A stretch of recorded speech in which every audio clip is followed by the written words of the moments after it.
오늘 본문 말씀은 포도원에 심은 무화과 나무의 비유입니다. 이 무화과 나무가 열매를 맺어야 하는 자기의 역할을 제대로 감당하지 못했던 일에서 비롯된 교훈인데요. 예수님의 비유는 항상 그 당시 사람들 누군가에게 들려줬던 교훈이 들어있고 동시에 오늘날 우리에게 주시는 교훈이 같이 들어있습니다.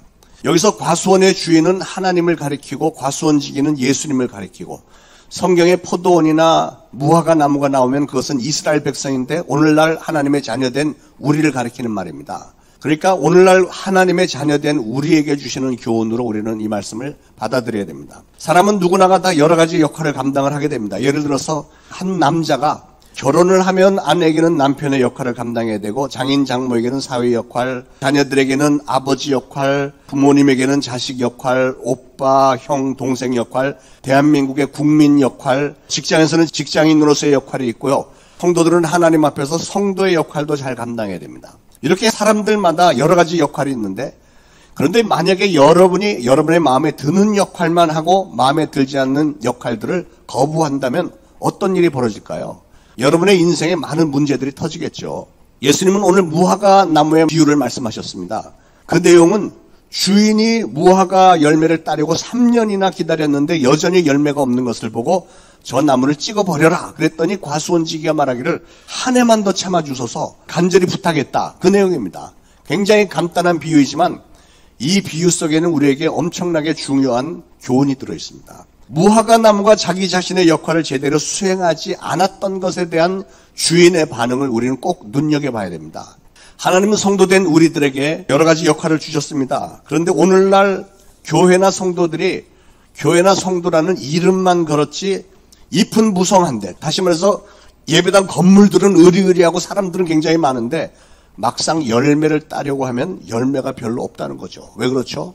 마땅히 했어야 하는 성도의 역할, 교회의 역할을 등한시했기 때문에 그렇습니다. 교회가 교회의 역할을 하지 않고 목사가 목사의 역할을 하지 않고 성도가 성도의 역할을 하지 않고 직분자가 직분자의 역할을 등한시하고 있습니다. 그런데 문제는 성도가 맡은 자들이 자기의 직분을 등한시하고 있을 때 그대로 내버려 두었다 카더라 하고 끝나는 게 아니고요. 악한 영들이 그 틈을 타고 들어와서 우리 가정과 교회와 우리 사회와 나라를 파멸시키는 통로가 되는 것이고 결국은 저 나무를 찍어버리라고 하는 하나님의 심판을 받게 되는 게 그게 문제죠. 성경에 나오는 엘리 제사장의 두 아들 홈니와 비느하스는 성경에 나오는 인물 가운데 가장 망나니 중에 망나니, 정말 못된 아들들이었습니다. 그런데 그 두 아들이 왜 그렇게 되었는가 성경을 들여다보면 엘리 제사장이 아버지의 역할을 제대로 못한 겁니다.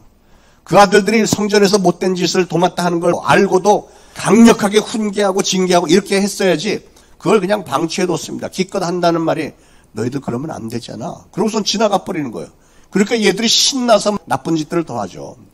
여러분, 부모가 부모 역할을 못할 때 자녀들은 잘못될 수밖에 없습니다. 남편이 남편 역할을 제대로 하지 않을 때, 아내가 아내 역할을 제대로 하지 않을 때 그 가정에는 마귀가 틈을 타게 되어 있습니다. 어떤 세대가 아기를 낳고 키우면서 남편에게 허구한 날 우는 소리 합니다. 하나님은 왜 나에게 이렇게 힘든 역할을 맡기셨지? 애 키우는 게 난 너무 힘들어. 아침에 출근 준비하는 남편한테 그냥 침대에 누워서 나 너무 힘들어서 못 일어나니까 알지? 자기가 알아서 그냥 챙겨 먹고 가. 잘 갔다 와. 이게 하루 이틀이지. 애 낳고서 1년, 2년이 지나도록 계속 그러고 있다고 생각을 해보세요. 자기의 역할을 제대로 하지 않고 있을 때 나중에 다른 시험 때문에 더 크게 울게 되는 날이 있지 않겠습니까? 아이들이 좀 자라니까 이 엄마는 아이들에게 뭐 여러 가지 가르치겠다고 뭐 별의별 레슨 다 시킵니다. 이 학원 데리고 가고 저 학원 데리고 가고 피곤하다고 또 아침까지 늦게 자고 그렇게 남편에게 등한시하더니 어느 날 남편의 직장 동료 여인이 아침 식사를 가져다주고 따뜻한 커피를 가져다주는 일이 시작이 되고 그 다음 일은 여러분의 상상에 맡기겠습니다. 아내가 남편을 위해서 혹은 남편이 아내를 위해서 감당해야 할 역할들을 외면할 때 바로 그럴 때 악한 영들은 교묘하게 뚫고 들어와서 가정을 깨트린 것이고요. 교회도 마찬가지고 모든 공동체들, 나라도 마찬가지입니다. 여러분의 삶을 한번 돌아보십시오. 혹시 여러분은 이 바쁜 세상에서 정신없이 살다 보니까 자신의 역할들은 깜빡 잊고 책임지지 못한 일들은 없었는지요? 그러나 여러분, 우리가 대수롭지 않게 생각했고 등한시했던 일들 때문에 우리는 엄청난 대가를 치를 수 있다는 사실을 꼭 알아야 되겠습니다. 사랑하는 여러분, 여러분은 여러분의 역할들을 잘 감당하고 계신지요? 남편의 역할, 아내 역할, 자녀 역할, 아버지, 형, 동생, 오빠 역할, 대한민국 국민의 역할, 또 하나님 앞에서 성도의 역할, 집사의 역할, 권사의 역할 잘 감당하고 계십니까? 여러분은 혹시 여러분이 하고 싶은 역할만 하고 있는 건 아닌가요? 여러분 인생에 주어진 역할 중에 작아 보이지만 아주 소중한 역할들 혹시 포기한 건 없는지 오늘 좀 생각하는 기회가 되길 바랍니다. 하나님은 누구에게나 반드시 해야만 하는 몇 가지 역할들을 주셨습니다. 그런 역할들에 대해서 나는 한 가지만 잘하면 돼, 이런 주장하지 마시기 바랍니다. 여러분의 삶에 주어진 역할들은 무슨 선택 과목이 아닙니다. 하나님은 그런 모든 일들이 여러분을 통해서 이루어지기를 원하셨기 때문에 여러분에게 각자에게 맡기신 겁니다. 예수님은 세관원으로 성실하게 일하고 있었던 마태를 제자로 부르셨는데 예수님의 의도는 뭐였어요? 마태야, 네가 그렇게 평생 세금 걷어서 로마에 바치는 일만 해서야 되겠니? 나는 네가 하늘나라의 일을 좀 했으면 좋겠다 하면서 예수님의 제자로 부르셨잖아요. 나다나엘아, 너는 나무 밑에서 영적으로 깊이 묵상하는 것에만 만족하지 말고 보다 더 실질적이고 중요한 일을 좀 해야 되지 않겠니? 그렇게 촉구하셨어요. 예수님은 오늘 저와 여러분에게도 아무개야, 너 지금 잊고 있는 게 없니? 너는 지금 어떤 열매를 맺고 있니? 하나님께서 기대하시는 여러 가지 역할들을 좀 맡아서 열매를 맺어야 되지 않겠느냐고 오늘 이 비유의 말씀을 주시는 줄로 믿으시기 바랍니다. 오늘 무화과 나무에게도 하나님께서 너를 무화과 나무로 키워주신 게 잎사귀만 많이 맺으라는 게 아니지 않느냐. 이름만 무화과 나무라고 하지 말고 무화과 열매를 좀 맺어라, 이런 메시지입니다. 아내의 역할이 중요하지만 어머니의 역할, 며느리의 역할, 또 교회 집사로, 권사로 교회와 성도와 담임 목사와 사역자들을 위해서 기도도 좀 하고 전도하는 역할, 봉사하는 역할, 구제하는 역할, 선교하는 역할들을 감당하라는 것이에요. 가족들에게는 가정의 제사장 역할, 또 성도로서 교회를 위해서 봉사하고 헌신해야 될 역할들이 있는 것이고요. 동시에 국민의 역할도 잘 감당해야 되는 겁니다. 맡겨진 역할들이 너무 많아서 모두 다 잘 감당하기가 힘든 건 사실이지만 그렇다고 해서 여러분이 하고 싶은 역할만 열심히 하고 어떤 역할은 등한시하다가는 심각한 문제가 벌어질 수 있는 겁니다. 무화과 나무가 잎사귀는 무성하고 겉모양은 그럴듯했는데 열매 맺지 못한 것을 예수님이 얼마나 책망하셨는지, 아니 저주까지 하심으로 바로 그 다음날 보니까 나무가 뿌리부터 바짝 말라서 죽어버린 사건, 여러분 잘 아시잖아요. 오늘 여러분이 등한시한 여러분이 맡았던 역할은 언젠가는 대가를 치르게 되어 있습니다. 오늘 이 사회와 가정과 교회, 사람들이 포기하고 등한시하고 팽개쳐버린 수많은 역할들이 썩고 또 완전히 다 터져버려서 너무나도 많은 문제들 일으키고 있지 않습니까? 요즘 우리나라 한국 사회를 보면 얼마나 많이 망가졌는지 옛날에는 상상도 하지 못했던 엄청난 사건들이 매일매일 꼬리에 꼬리를 물고 일어납니다. 그 중에서도 특히 저의 마음을 사로잡는 것은 나라를 다스리는 사람들이 자기들의 역할을 너무 안 하는 것 같아요. 그리고 국민들에게만 무거운 짐을 지고 있습니다. 코로나 백신을 일찍부터 주문할 생각도 없었고 그 당시에 핑계는 다른 나라에서 하는 거 보고 그 다음에 주문해도 늦지 않다 이랬었는데 그 이후로 주문을 안 했어요. 보니까 주문할 계획도 없었고 막연하게 주문을 했다, 몇천만 명 분이 들어올 것이라고 여러 차례 발표를 했지만 주문하지도 않았고 계약서가 체결된 것도 없다고 모더나에서 그랬잖아요. 계약을 맺은 적이 없다는 거예요. 그냥 줄 거라고 기대만 하고 기다리기만 하다가 오늘날 백신 접종률이 38개 OECD 국가 중에서 꼴찌입니다. 다른 나라들은 50%에서 65%까지 다들 백신 완료했는데 어제 발표로 우리나라는 백신이 17.5%. 기가 막힌 상황 아닙니까? 그런데 누구 하나 책임을 지고 백신 확보에 앞장선 사람이 없어요. 너무 기가 막힌 일은 며칠 전에 국무총리라는 사람이 나와서 국민들에게 당부를 하는데 제발 백신 맞기를 거부하지 말고 자원해서 백신을 맞으라고 촉구를 합니다. 여러분, 이게 무슨 염장지르는 일입니까? 자기들이 백신을 확보를 안 해서 백신이 없어서 날짜를 계속 연기를 하면서 마치 국민들이 백신 맞기를 꺼려 했기 때문에 우리나라가 백신 접종률이 꼴찌가 된 것처럼 이렇게 뒤집어 씌우는 것 아닙니까? 솔직히 전 세계 모든 나라 중에서 우리나라처럼 사회적 거리두기를 철저하게 잘 지키는 나라가 어디 있습니까? 최고입니다. 국민들과 특히 의료진들을 보면 자기들의 역할을 눈물 날 정도로 정말로 최고로 잘하고 있는데 왜 정작 책임을 져야 할 정부는 역할을 제대로 하지 않고 있으며 국회도 보면은 당파 싸움만 하는 것 같아요. 맨날 싸움에만 몰두해 있으니 나라가 뭐가 됩니까? 그래놓고서는 책임은 국민들이 다 져야 돼. 자기들은 거액의 연봉들, 몇 억씩이나 되는 연봉들을 조금도 사용하지 않고 다 받아서 챙겨가면서 그러게 국민들이 얼마나 힘든지 자기들의 피부로는 느끼지도 못하면서 모든 피해는 국민들, 특히 소상공 자영업자들과 교회에만 치중이 되어 있지 않습니까? 그래도 소상공인들은 건물주들이 임대료를 깎아주잖아요. 깎아주면 정부에서 세금 혜택을 주기 때문에 소상공인들에게는 임대료를 많이 깎아주고 있습니다. 우리 주인이 처음에는 좀 깎아주더니 정부에서 교회에 임대 준 건물주한테는 하나도 세금 혜택이 없어요. 그래서 지금 안 깎아줘. 이게 기가 막힌 사실 아니에요? 여러분, 오늘은 우리나라가 일제 압박에서 해방된 광복절인데 오늘 우리는 광복절을 축하할 수 있는 상황도 아닙니다. 축하는커녕 또다시 이 코로나 팬데믹 재앙의 식민지가 돼버린 것 같아서 마음에 우라병이 올 것 같아요. 답답하고 원통함이 있습니다. 왜냐하면 정말로 중요한 역할을 맡은 이들이 자신들의 역할을 처음부터 좀 잘 감당을 했더라면 이 지경까지는 되지 않았을 텐데요. 오늘날 자기들의 역할에 대해서 책임을 지지 않는 사람들이 많은 것 같습니다. 오래전에 뉴스에서 본 얘기입니다만 어느 회사의 사장이 젊은 여자와 불륜 관계를 가졌고 그 사이에서 아들이 하나 태어났는데요. 본처의 아들들이 그 아이를 고아원에다가 그냥 갖다 버렸습니다. 이 회장은 그 자기의 장래에 대한 아버지의 책임과 역할을 외면을 해버렸고 그 아기는 미국에 입양이 됐습니다. 이 아기가 커서 20대가 청년이 됐을 때 자기의 혈육을 찾는다고 한국에 나서 친모를 찾았는데 대화가 안 됩니다. 영어하고 한국말 사이에 대화가 되겠어요. 이 아들이 막 절규를 하는 거예요. 도대체 나는 뭡니까? 내가 뭘 잘못했다고 내 인생이 이렇습니까? 하고 막 절규를 하는 그런 장면들이 있었습니다.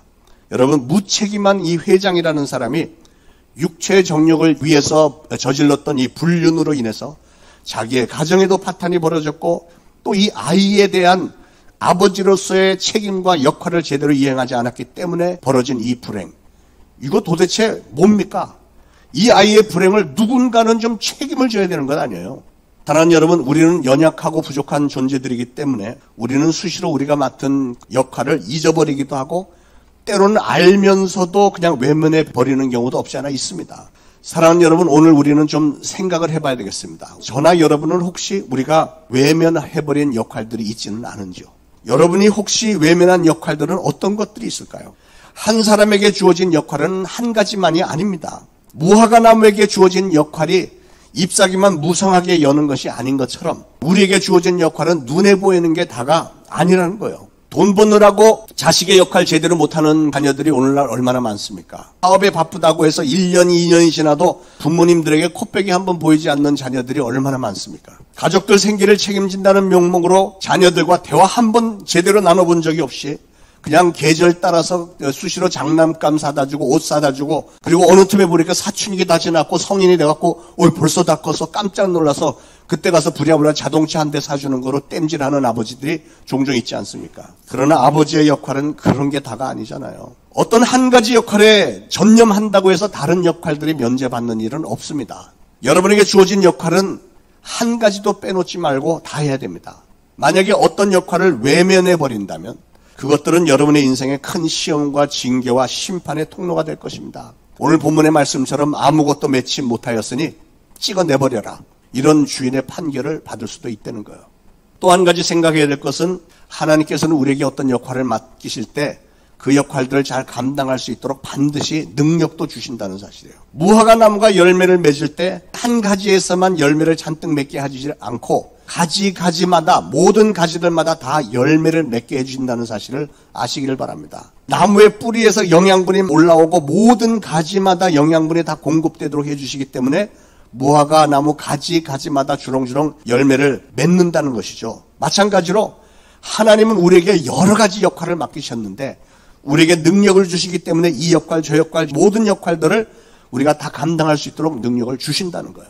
여러분, 인생은 인간관계이고 인간관계라는 것은 역할입니다. 인간관계에서 우리가 맡은 역할. 여러분은 삶의 진정한 기쁨과 보람을 느껴본 적이 있으신지요? 삶의 진정한 기쁨과 보람은 언제 느낄 수 있을까요? 여러분이 돈을 많이 벌었다든지 아니면 권력을 잡았을 때 삶의 진정한 기쁨과 보람이 있을까요? 절대 그렇지 않습니다, 여러분.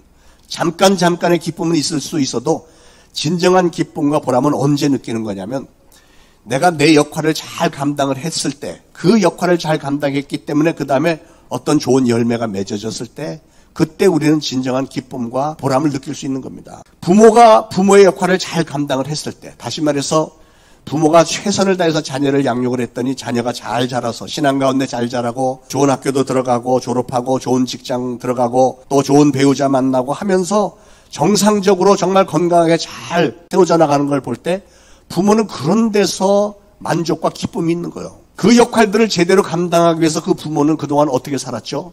가족들의 생계를 위해서 돈도 열심히 벌었을 것이며 교회도 성실히 나가고 매일 기도 생활 말씀 묵상하면서 또 자녀들과 대화하면서 자녀들을 축복하는 일을 즐겨 했을 것입니다. 그런 모든 역할들을 잘 감당했기 때문에 자녀들이 잘 됐을 때 기쁨과 보람을 느낄 수 있는 겁니다. 목사와 성도는 교회가 건강하게 잘 세워주고 날마다 교회가 부흥하고 선교의 사역이 활발해지고 이럴 때 교회와 성도들은 어마어마한 보람과 기쁨을 느끼게 되는 겁니다. 사랑하는 여러분, 여러분의 역할이 몇 개나 되는지는 그렇게 큰 문제가 아닙니다. 여러분이 하고자 하는 마음만 있다면 하나님은 그 모든 일을 감당할 수 있는 능력을 주시는 거예요. 여러분 사업이 바빠서 집안일 제대로 못하고 교회를 돌보지 못합니까? 그러나 이 세상에 바쁘지 않은 사람이 어디 있겠어요? 저 자신도 돌아보니까 평신도 시절에는 우리 교회에서 특히 디트로이트에서 제일 바쁜 사람이라는 말을 들었을 정도로 열심히 살았습니다. GM 자동차 회사의 엔지니어로 근무하면서도 이제 회사 일 끝나면 곧바로 아내가 하던 가게에 달려가서 밤늦게까지 돌보고 그런 와중에 또 수요 예배, 금요 예배 찬양을 맡았기 때문에 예배 1시간 전에는 가서 악보 다 준비하고 찬양 연습하고 예배를 인도했고 또 주일날은 찬양 인도도 했고 성가대 지휘하면서 예배마다 찬양 인도 성가 지휘 다 했고 예배 끝나고 나면서 성가대 연습시키는 일들까지도 오랜 세월을 그것도 기쁨으로 사실은 은혜를 받기 전에도 기쁨으로 잘 감당을 했더라고요. 지금 와서는 그 일정을 생각을 하기만 해도 숨이 막 찰 지경인데 그때는 어떻게 감당했는지 모르겠어요. 그런데 돌아보니까 하나님께서 다 되도록 만들어 주셨더라고요. 그리고 하나님은 그때 그렇게 열심히 하나님을 섬겼던 일들을 다 기억을 하셔서 저와 여전히 동행하시고 축복하시며 돌보아주고 계시고요. 또 저희 두 아들들까지도 많이 축복을 해주시고 계신 것을 봅니다. 여러분 중요한 것은 뭐냐면 여러분의 마음이 중요한 거예요. 여러분의 역할을 다 감당하겠노라고 하는 여러분의 마음의 자세가 중요합니다. 여러분에게 하겠다고 하는 그 마음만 있으면 하나님은 모든 역할을 감당할 수 있도록 여러분에게 여건도 능력도 시간도 주시는 줄로 믿습니다. 왜냐하면 하나님은 우리를 그렇게 창조를 하셨고 여러분에게 그 역할을 감당하고자 하는 마음만 있으면 하나님은 전적으로 도와주시고 길을 열어주시기 때문에 그렇습니다. 제가 목회를 하면서 처음에 정말 힘들었던 거는 설교 준비하는 게 정말 힘들었어요. 주일 설교를 한번 준비를 하려면 최소한 한 20-30시간을 몰두해야 설교가 하나 나오는 거예요. 논문 하나 쓰는 거하고 똑같습니다. 그리고 새벽 기도도 매일매일 해야 되니까 그 새벽 기도 준비하는데 시간이 얼마나 많이 들어가는지. 그런데 목회라는 게 그것만 있는 게 아니잖아요. 교인들 신방도 다녀야 되지. 이민사회에서는 교인들 집안마다 문제가 생기면 달려가서 그거 다 보살피고 도와주고 해야 되지. 그게 또 다가 아니고 뭐 신방도 하고 병원 신방도 하고 결혼 주례도 하고 장례식 주례도 하고 할 일이 굉장히 많습니다. 어떤 데는 장례식에 5시간 운전해서 가야 되는 그런 데도 여러 차례 갔다 오고 이게 어떻게 감당이 될까 하는데 또 하면은 감당이 돼요. 하나님이 다 감당되도록 길을 열어주시는 겁니다. 성경의 사도 바울을 한번 생각을 해보세요. 사도 바울이라는 사람은 한 사람인데 바울이 이루어놓은 업적을 사역의 범위를 보면 어마어마합니다. 바울은 원래 천막을 만들던 텐트 메이커였습니다. 천막 만드는 일을 하면서 전도를 열심히 했습니다. 그리고 나서 3차에 걸쳐서 수년 동안에 소아시아와 지금으로 말하면 중동 지역과 그리고 저 유럽 쪽으로 다 해서 수많은 나라를 다니면서 전도 여행을 하는 중에 여러 차례 수많은 핍박을 받고 환난을 당하고 감옥에 갇히고 매를 맞고 풍랑을 만나고 이렇게 해가면서도 결국 감옥에 들어가 있을 때 오늘 우리가 읽고 있는 신약 성경들 서신서를 잔뜩 썼잖아요. 그리고 그런 많은 제자들을 훈련시켰습니다. 악한 영들의 아주 집요한 공격이 끊임이 없었지만 바울은 모든 역할에 최선을 다해서 잘 감당을 해냈습니다. 바울이 그렇게 하기까지는 성령님의 도우심이 있었다는 거죠. 그래서 사도 바울은 에베소서 6장에서 말하기를 마귀의 괴계를 능히 감당하고 대적하기 위해서 하나님의 전신갑주를 입으라 이렇게 얘기를 합니다. 성령님의 도우심이 아니면 이게 불가능하다는 거죠. 그리고 20절에는 이 일을 위하여 내가 쇠사슬의 메인 사신이 된 것은 나로 이 일에 당연히 할 말을 담대하게 하려 함이라 그랬습니다. 이게 무슨 뜻일까요? 사도 바울이 이렇게 엄청나게 많은 환난과 핍박을 당하고 고난을 당하고 하면서 하나님께서 나에게 이렇게 여러 가지 억울한 일까지도 그렇게 감당하게 하신 이유는 바로 나로 하여금 당당히 할 말을 하게 하려면이야. 그러니까 자기가 그런 환난 가운데서도 핍박 가운데서도 목숨을 걸고 주님의 일을 감당했기 때문에 나는 자신 있게 말할 수 있다는 거잖아요. 저나 여러분도 우리에게 맡겨진 역할을 한두 가지만 했다면 우리는 별로 할 말이 없을 겁니다. 그러나 사도 바울은 그렇게 당당하게 자신 있게 복음을 전할 수 있었던 이유는 그렇게 억울한 일을 많이 당하면서도 자기는 끝까지 복음을 위해서 목숨을 내놓고 일을 했다는 거죠. 사랑하는 여러분, 여러분도 여러 가지 역할들이 주어졌지만 그 역할들을 최선을 다해서 감당을 할 때, 그리고 나면 여러분 주변 수많은 사람들로부터 존경도 받게 될 거고 따르는 사람도 많이 생겨나게 될 것이고 주님의 일을 잘 감당하고 열매 맺고 사랑과 축복을 받고 그리고 보람과 기쁨을 많이 누릴 수 있게 될 줄로 믿습니다. 저 역시도 우리 예수님과 사도 바울과 또 많은 사도들의 복음의 사명과 열정을 본받기 위해서 정말 그 도저히 따라갈 수 없지만 많이 부족하지만 그래도 주어진 상황 가운데서 나름대로는 최선을 다해서 열심히 달리고 있다고 생각을 합니다. 그래서 강대상에 서면은 저도 모르게 힘이 나는 것 같아요. 당당하게 말씀을 선포할 수 있는 것 같습니다. 할렐루야. 오늘날 수많은 사람들이 교회를 다니지만 가족들이나 친지들이나 이웃들에게 전도는 잘 못하는 것 같습니다. 왜 그렇죠? 왜 그렇다고 생각하십니까? 물론 여러 가지 이유가 있겠지만 한마디로 자신이 없는 거예요. 전도할 자신이 없는 겁니다. 여러분의 삶이 그들의 눈에 바람직한 신앙인의 삶으로 비춰지지 않는다고 생각을 하기 때문에 자신 있게 전도하지 못하는 거 아닐까요? 여러분이 기도 생활도 더 열심히 하고 말씀 생활도 좀 하고 묵상하고 말씀을 막 줄줄줄줄 외우고 그리고 선행을 실천하려고 애를 쓰는 모습이 있어야 되겠고 이런 걸 해야 당당하게 복음을 전하겠는데 그 역할을 제대로 하지 못하기 때문에 자신이 없어서 그런 게 아니겠느냐고요. 아니면 여러분이 스스로 생각하기에 나는 성경을 별로 읽어본 적이 없어. 성경 말씀을 잘 몰라. 전도를 했다가 상대방의 성경에 대해서 물어보면 대답할 자신이 없으니까 그래서 아예 안 해버리고 마는 거 아닌가. 예. 어쨌거나 이런 저런 이유로 인해서 우리가 맡은 역할을 감당하지 않는다면 문제는 우리가 마귀의 공격에 넘어갈 수밖에 없다는 거예요.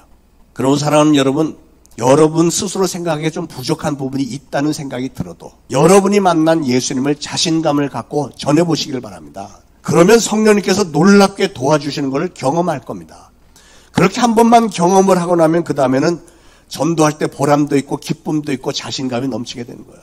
피할 수 없거든 기쁘게 겪으라는 말이 있죠. 피할 수 없는 일이라면 자꾸 이렇게 피하려고 하지 말고 아예 오히려 더 적극적으로 기쁜 마음으로 덤벼들어 보라는 겁니다. 여러분, 여러 가지 여러분에게 주어진 역할들이 비록 감당하기가 힘들어 보인다고 할지라도 하나님께서 나에게 주신 역할인 줄로 믿고 기쁨으로 감당하려고만 하면, 적극적으로 덤벼들기만 하면 하나님께서는 여러분이 거뜬히 할 수 있도록 능력을 주신다니까요. 믿으시기 바랍니다.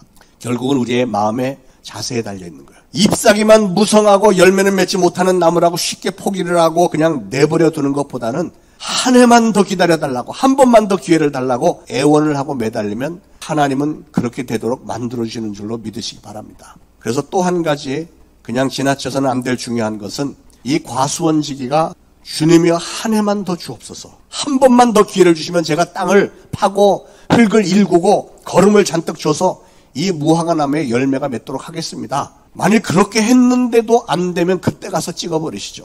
이건 우리에게 참 중요한 말씀입니다. 나무를 심고 3년을 기다렸는데도 열매가 없어요. 그래서 주인이신 하나님이 그 나무, 그러니까 아까 말씀드린 대로 무화과 나무는 누구라고요? 이스라엘. 그 나무 이스라엘을 찍어버리라. 그랬더니 예수님이 하나님 그러지 말고 1년만 한 번만 더 기회를 주시죠. 그렇게 간청을 한다는 겁니다. 그런데 예수님은 왜 그러셨을까? 예수님은 우리 인간들에게서 가능성을 보시는 거예요. 우리 예수님은 우리에게서 기대를 저버리지 않으신다는 사실을 믿으시기 바랍니다. 오늘도 예수님은 여러분에 대한 기대도 저버리지 않으시는 줄 믿으시길 바랍니다. 할렐루야. 또 한 가지 생각해 봐야 될 것은 하나님이 우리에게 요구하시는 선은 적극적인 선이라는 거예요. 적극적인 선. 무슨 말이냐면 선을 행하라. 나가서 하라는 거예요. 알고도 행치 않으면 죄가 된다. 이런 말씀도 하셨습니다. 어떤 사람은 이런 얘기를 하죠. 나는 적어도 다른 사람들에게 피해는 안 줘요. 이런 사람들 있잖아요.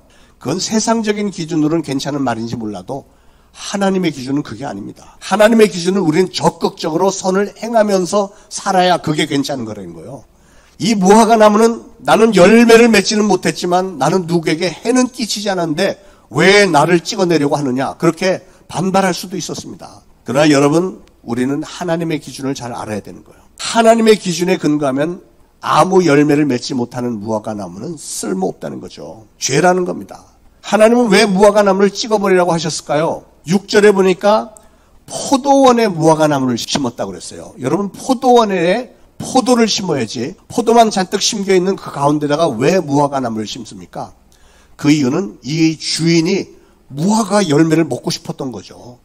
무화과 열매를 먹고 싶었으니까 매년 와서 열매가 열렸는지 3년 내내 와서 봤다는 거 아니에요. 3년 지났는데도 열매를 맺지 못할 거면 차라리 그 자리에다가 포도나무 심는 게 낫겠다는 겁니다. 무화과 나무가 열매를 맺지 못하고 자라고 있는 것 자체가 포도원에 해를 끼치고 있는 것이기 때문에 하나님은 그걸 악으로 보신다는 거예요. 유태인들이 즐겨 쓰는 말에 반쯤 침몰한 배는 완전히 침몰한 배보다 못하다라는 말을 합니다. 무슨 뜻일까요?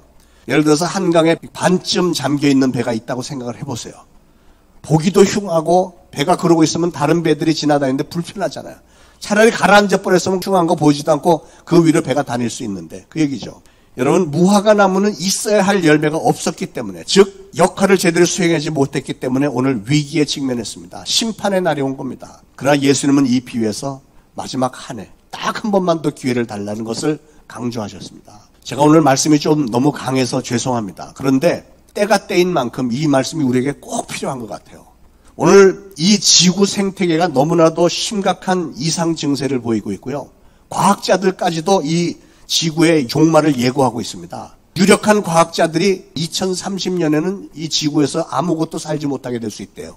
2030년이면 10년도 안 남았잖아. 지금 이 상태로 생태계가 망가지면은 가속도가 붙어서 이 세상의 마지막 날이 될 수도 있다고 종교인들이 하는 게 아니고 과학자가 그렇게 발표를 한 거예요. 그러므로 사랑하는 여러분, 지금이, 과학자들까지도 나서서 지구의 종말을 예고하는 지금이 우리에게는 마지막 시간들, 마지막 기회가 됩니다. 그러기에 우리는 순간순간 최선을 다해야 되겠어요. 하나님, 한 번만 더 기회를 주신다면, 조금만 더 기회를 주신다면 우리에게 맡겨주시는 모든 영혼들을 구원시키는 것은 물론이고 그들을 예수님의 제자로 잘 양육시켜서 많은 열매들을 맺도록 하겠습니다. 이게 바로 오늘 목사로서 개인적인 저의 결단이고요. 저는 이것이 여러분의 결단이 되기를 간절히 소원합니다. 저는 오늘 성령님께 간절히 간구합니다. 다시 한번 기회를 주셔서 앞으로 많은 열매를 맺을 수 있는 성도들과 가정들과 교회가 되게 해달라고요. 그래서 앞으로 우리가 하나님의 자녀로서 또한 예수님의 제자로서 역할을 잘 감당하고, 그리고 그동안 혹시 여러분이 잊었던 역할들, 등한시했던 역할들, 여러분 가정에서부터 시작해서 아내, 남편, 자녀, 부모님과의 관계, 직장과 사업장 동료들에게 등한시했던 일, 특별히 영혼 구원의 역할들 등한시한 부분이 있으면 다시 한번 기억해내고 그 역할들을 다시 붙잡아서 이 마지막 1년, 마지막 이 기회에 많은 열매를 맺으시기를 축원을 드립니다. 오늘 말씀을 준비하면서 저는 개인적으로 많은 묵상과 회개를 했습니다. 설교 준비를 하는데 다른 때하고 달리 유난히 이게 잘 풀리지 않고 정말 암담하고 이걸 어떻게 전달을 하나, 어떻게 하면 이 비유에 담겨있는 예수님의 말씀을 우리 성도님들에게 마음 상하지 않으면서도 또 설득력 있게 호소를 할 수 있을까, 이렇게 고심을 하다가 문득 저 자신을 생각을 해보니까 목회자로서 못하고 있는 역할들이 많이 있구나 하는 그런 깨달음이 왔어요. 저려왔습니다. 요즘 교회가 많이 어려운 것이 담임 목사가 역할을 제대로 하지 못하고 있기 때문은 아닌가, 이렇게 생각이 미치면서 어떻게 하면 목회를 더 잘하고 우리 교회를 부흥시키고 이 코로나 팬데믹 상황에서도 우리 주님의 지상명령 땅끝까지로 복음을 증거하라고 했던 선교의 문을 어떻게 하면 이런 상황에서도 더 활짝 열 수 있을까 하는 고심과 기도가 많았습니다. 또 우리 아들들도 생각을 해보니까 지금 뭐 한 13년째 이렇게 떨어져 사는데 보니까 제가 아버지 노릇도 제대로 못한 부분도 많은 것 같아서 그것도 마음 아프고, 이래저래 제가 역할을 잘못한 부분이 많이 생각이 나서 바로 오늘 저 자신을 향해서도 이 설교를 하는 겁니다. 근데 지난주부터 보니까 여러분들은 정말 이상한 부분이 있어요. 제가 이런 얘기를 하면 꼭 그렇게 호기심을 갖고 목사님이 도대체 어떤 역할을 제대로 못했을까 그러지 마시고 오늘 제 얘기 말고 여러분 얘기를 하려고 하는 거니까, 여러분은 그동안 외면하고 잊어버린 역할들이 없으신지요? 한번 생각을 해보시길 바랍니다. 지나간 날들을 잘 마무리하고 앞으로 더욱더 보람이 있고 가치가 있는 인생으로 만들기 위해서는 여러분 한 분 한 분들이 그동안 잊어버렸던 역할들을 다시 한번 기억을 해내고 못한 부분이 있으면 회개하고 돌이켜서 회복을 하려고 노력을 할 때 모든 것이 다 제대로 회복이 될 줄로 믿습니다. 사랑하는 여러분, 하나님의 은혜는 언제 받는 거라고요? 바로 지금 받는 겁니다. 오늘, 지금이 바로 은혜 받을 때입니다. 이 말씀을 들은 바로 지금이 우리가 은혜를 받을 때고 구원을 받을 때고 이 역할들을 회복을 해야 될 때입니다. 그래서 지금 이 시간에 여러분의 잃어버린 그 역할들 다 좀 기억을 해내시고 못한 부분들 다 회개하시고 이제 이후로는 그 역할들을 다 제대로 감당하시기를 예수 그리스도 이름으로 축원을 드립니다.